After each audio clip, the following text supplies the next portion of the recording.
One thing I love about manga is that out of every form of media I've experienced, manga is the only that consistently surprises me and continually introduces me to new topics and ideas, whether it's getting engrossed into a fantastical world about hunting dragons in a similar manner to whaling, or following someone's journey as they progress as a painter. I'm always finding new manga that if you told me what they were about, I probably wouldn't be interested in trying, but after reading them become something I thoroughly enjoy, and in today I'll be talking about another manga that did just that. Bless by Yukina Sonoyama is published by Kodansha and is a manga about makeup and modelling, and if you know me, those are two things I have zero interest in. This manga follows two characters who progress through their careers and is a story driven by passion that is accompanied by a lovely art style. This has honestly become one of my favourite reads this year, and I'm excited to introduce it to you. In this video, I will be reviewing the first chapter and some other moments from the manga. Also, sorry if the first chapter goes for a while, it's quite long as well as there's a lot of important information in it. After that, I will then be talking about the characters and then finishing up by talking about the art. If you would like to avoid spoilers, you should click off now, but if you don't mind or have already read this manga, then please enjoy the video. Hold your head up high as you walk, and we see our two main characters for the first time as one does the makeup for the other. We get the chapter cover, and chapter 1 is titled, I Have No Talent. The chapter opens with someone critiquing the posture of a girl in his class, and he sketches in his book as he thinks. He continues to sketch as he thinks about different types of makeup she could use for her look. He is so absorbed in what he's doing that he doesn't notice his classmates calling him. This is Aya, one of our main characters. They ask if he did some modelling in junior high, and he notices that they are talking about the owl contest. The girl who he was just sketching walks up to him to talk about it. Aya doesn't seem excited about it. Her name is Sumisaki, and Aya notes that they have both been roped into entering the contest, and we learn that OwlCon is their school's runway show that has become quite prominent, often being the showcase for up-and-coming talent. Sumisaki mentions that if you impress at OwlCon, you can gain a lot of followers on social media, and Aya downplays it, saying that that only happens to the seniors, and that as first years they are just the opening act. He mentions that the class only picked them to do it because he has modelling experience and she won't say no. He then asks why she hides her face, and she becomes flustered and tells him that people are fixated on her freckles. He then tells her he can erase them if she wants. Aya pulls out a bag of makeup and shows her how he erases a mole on his arm. He then says that she would look good if she highlighted her freckles, and we get a glimpse of what he's been sketching. Sumisaki is amazed by his notes and says he should have gone for the stylist role, but who would believe I have skills to do makeup? We see Aya is very doubtful of his skills as a makeup artist and is afraid of rejection. He would rather not try at all than give his all and find out he was never good enough. We see Sumisaki think something over before suggesting that they switch roles. Aya says no one thinks he will be any good. She says it's such a waste. He mentions that sure she's tall, but she slouches too much. Sumisaki says that it's not to intimidate the other girls. Aya pokes fun, mentioning that they must not be too intimidated if they can force her to enter the competition. She hands him a note and tells him to meet her somewhere. They meet up at her workplace as it's the only place that has a full-length mirror. She tells him to watch this and walks down the hallway like a model. This surprises Aya, who is starting to wonder who she is, as you don't just wake up knowing how to walk like that. He asks why she didn't go for the modelling role from the start. Who would believe I was model material, throwing the exact same line back at Aya. This is when he realizes she's just like him. She's dying to see his vision come to life, and he says everyone is going to lose their minds when they see her next. Can you draw it out of me with your makeup skills? She asks him. Okay, deal, he responds. We cut to Aya racking his brain over the theme, which is transformation, as he doesn't want to come up with something generic.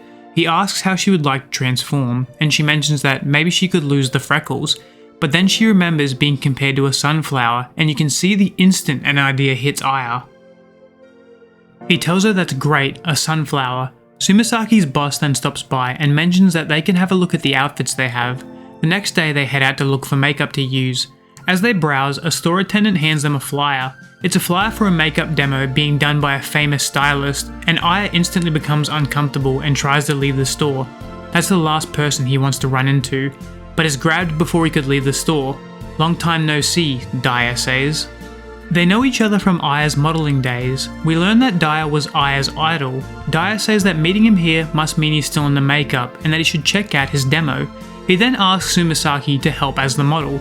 We see a flashback to Aya telling Daya he's quitting. We cut back and see Aya is engrossed in Daya's work. Aya notices that while he works, he's keeping the audience engaged. Aya is stunned when he decides to cover Sumisaki's freckles. Aya becomes bothered by this and thinks that's not her at all. But who am I to talk? I'm just a spectator, he thinks to himself. Aya then gets up and leaves. The next day, as Sumisaki enters work, her boss tells her to have the day off and gestures at something in the restaurant. It's Aya who is working on her design. He tells her to take a seat as he has some looks he wants to try. After he left yesterday, Sumisaki was worried he'd abandoned her. He replies that Daya was flawless yesterday until he covered your freckles. He then tells her that Daya is coming to our con as a special judge. I thought you looked better as a sunflower. He tells her he's going to give his all to show everyone Jun Sumisaki, the sunflower, and she tells him that she believes in him and that they'll win together. We cut to the day of the Alcon and it's quite the spectacle. Backstage we see Aya applying the makeup to Sumisaki. We see how serious Aya is taking this, and I love the panels like this. As he continues working, other competitors begin to notice her. Where did that stunning girl come from? One of them asks. As Aya is working, he remembers telling Daya that makeup is fine as a hobby, but that was a lie. He finishes up just in time for them to take the stage, and everyone is surprised when Sumisaki comes out with cloth covering her face. Everyone is glued to the stage as she begins her walk. As she arrives at the end of the stage, she grips the cloth and begins to tear. Flowers fly as we see Aya's work. He has added flowers to her cheek to highlight her freckles and match the sunflower vibe they were going for. Daya is very impressed. Sumisaki excitedly runs to Aya after she's finished on stage. She raises his hand as the crowd applauds. They both soak in the moment. Hey, did I do the walk right? Yeah, you held your head high, Aya responds. Sumisaki nearly kisses Aya as she was so overcome with joy. They both laugh and then notice Daya applauding them both directly. After the contest, Daya and the principal chat about the contestants. Daya remembers the day Aya told him he's quitting modeling and makeup. Hey principal, do you know who the scariest type of people are? It's not the ones who have talent, it's those who have accepted that they don't and have fought harder because of it. We see Aya call out to Sumisaki as his phone buzzes with a job offer. That concludes the first chapter, and I'm sorry if it was a bit long. It was a lengthy first chapter with a lot of dialogue, but I loved it. I quickly became invested in Aya and Sumisaki's characters and really loved their dynamic. The art was especially surprising, especially during the contest. It really kept me wanting to read more. Now, in the next two parts, I'll be talking more about the characters and art, so if you would like to avoid more spoilers, click off now, but if you don't mind, then let's continue. The most enjoyable part of Bless is watching how the characters grow over the course of the story. Right now the focus of the story has been Aya, who after accepting the job begins his journey to become a professional makeup artist, and after impressing in his first job, even creating the makeup they used for the cover of the magazine, the story then really picks up when he is invited to Mirror Academy, an academy created by professional makeup artists to cultivate the next generation. This academy really helps Aya break out of his shell, as he can compete and learn with other like-minded people. One of the best scenes in the manga is after Aya does the makeup for one of the other members. They invite him to dinner to celebrate him joining, and as the evening goes on, he finds himself connecting and enjoying the conversations that they are having, and he is overcome with a joy at being able to be around people that like makeup just as much as he does. He still struggles with confidence, especially when he meets Ginga, another young makeup artist that is already a pro, and shows Aya just how wide the gap is between him and a pro. This makes him wish he begun when he was younger, and he even asks Sumisaki, "Do you think it's too late for me to start seriously training to be a makeup artist?" And Sumisaki replies in the best way possible, "Would you quit if I said it was?" That was all Aya needed to hear to get motivated. We often see him and Sumisaki at the same events and shoots, as their work begins to overlap as the story goes on. Watching Aya progress and become more confident in his work is a treat to watch, and he gets you really invested in their work and you're excited to see what they'll do next. Now, I would like to highlight another moment from the manga that I think shows just how far Aya has come. In chapter 21, he and other members are doing the makeup for a kimono shoot for young women, and it goes well until the final person of the shoot, Kaneda, a girl who doesn't have any confidence in her looks.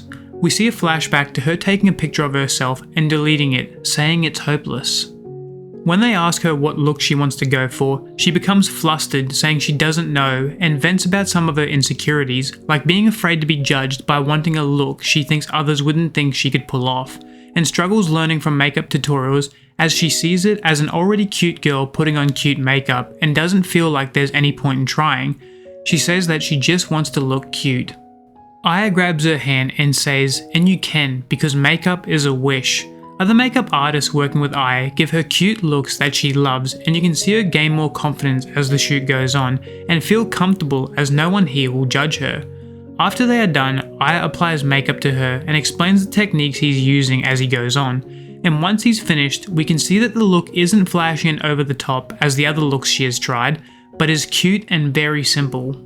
She is pleased but can't remember everything he did. This is when he reveals that he has detailed each step for her to follow on paper, so that she'll be able to do this for herself. She's extremely happy with this, and later after the shoot, when Kaneda is home, she notices herself in the mirror and takes a picture of herself happily, which is just really wholesome in general, and this chapter really shows off Aya's growth as a makeup artist.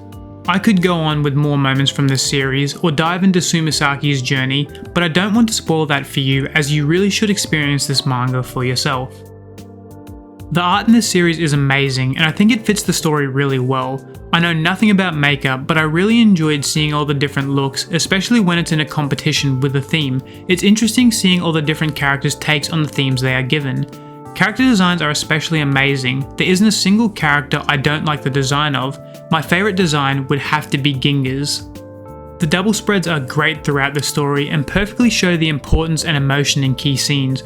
I don't know exactly how to describe the art style other than it's really sharp, and it's enjoyable seeing all the different looks each character has, from their own makeup to the fashion they wear, and you can see the expression of their characteristics in everything they do. I think Bless is an amazing new manga that deserves far more attention. I'm not someone who likes modelling or makeup, but I really love this story and will definitely be binge reading it when there's more chapters. Right now the series has 28 chapters out, so right now would be a good time to pick it up. I hope in this video I've convinced some of you to try this manga, as it's definitely a hidden gem. Aya and Sumisaki's journey has been extremely fun to read, and I can't wait to see where their story goes. Well, that's it for this video. If you enjoyed it, please like and subscribe, and I'll see you in the next one. Bye!